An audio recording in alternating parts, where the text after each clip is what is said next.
Welcome to the T-Flow channel. In this video, we focus on generating a high-quality structured mesh for flow around a cylinder.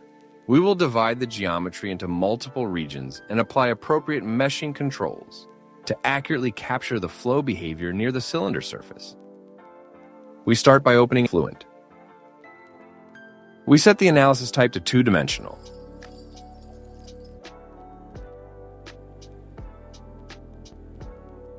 Next, we open Design Modeler.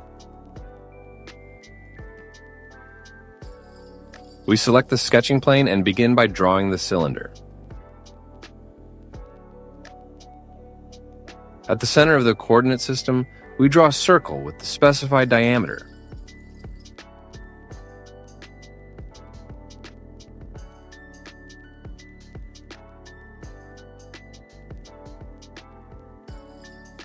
Now it is time to define the computational domain.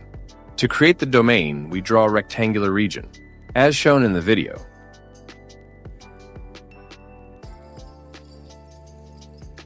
We define the domain dimensions relative to the center of the cylinder.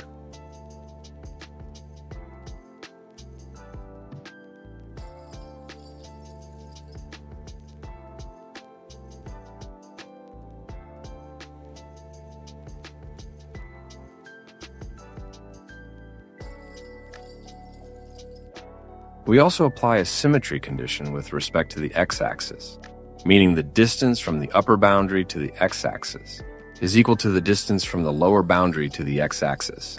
Next, we convert the sketch into a surface. From the concept menu, we select Surface from Sketches, choose the appropriate sketch, and click Apply. We then generate the geometry to apply the changes. This geometry now includes both the fluid domain and the cylinder. Optionally, from the surface body settings, we can select fluid instead of solid to avoid potential issues later in Fluent. This step is optional but recommended. In order to generate a suitable structured mesh for this geometry, we need to divide the domain into several regions, which I will show you step by step in this video. First of all, create a new sketch. We start by drawing a square around the cylinder. We assign the dimensions to the square as shown in the video.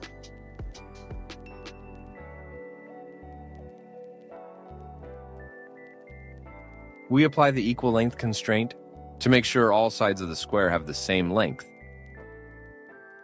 Next, we use the symmetry constraint to make the square symmetric with respect to the center of the coordinate system.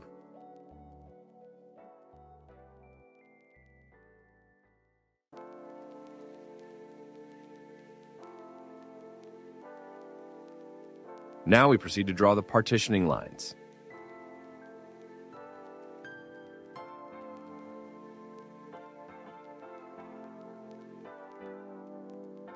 Make sure that all lines are either horizontal or vertical.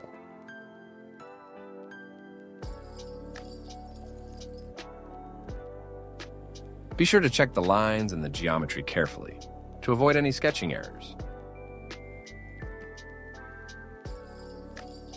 Next, from the top menu, select Tools, Face Split.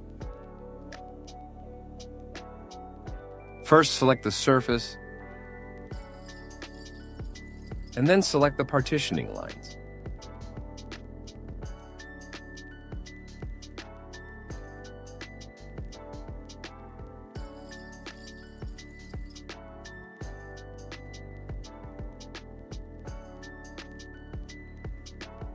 Click Generate to apply the changes.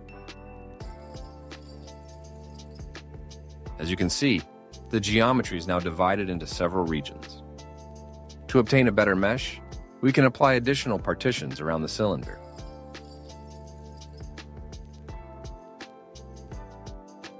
Using the Trim tool, we remove unnecessary lines.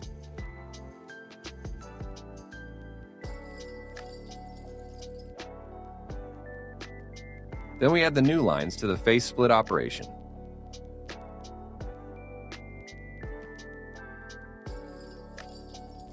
At this point, our work in Design Modeler is complete. Before moving to the meshing stage, make sure that the green check mark appears next to geometry. This default mesh shown here is generated automatically and it is not suitable for our simulation. To create a structured and high-quality mesh, we need to apply sizing controls to the partitioned edges. Now we start applying the important meshing settings. We set the sizing type to number of divisions. We repeat this process for the remaining edges, as shown in the video.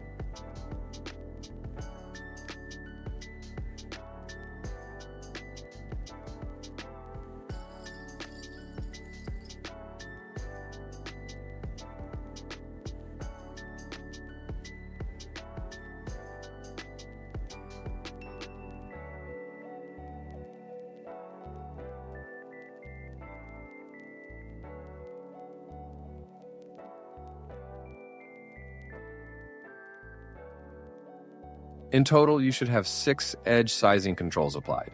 Next, we adjust the mesh settings.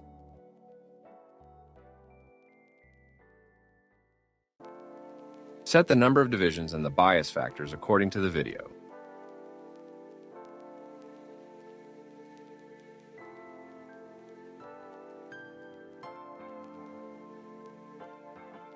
For edges with incorrect growth direction, use reverse bias.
As we move closer to the cylinder, the flow becomes more sensitive, and therefore the mesh needs to be finer.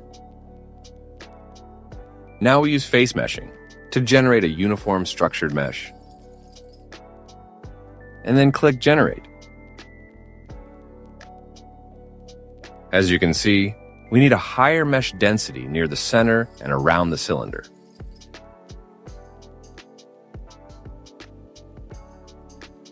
Although it is possible to further improve the mesh by adjusting the parameters, the current mesh quality is sufficient for our analysis.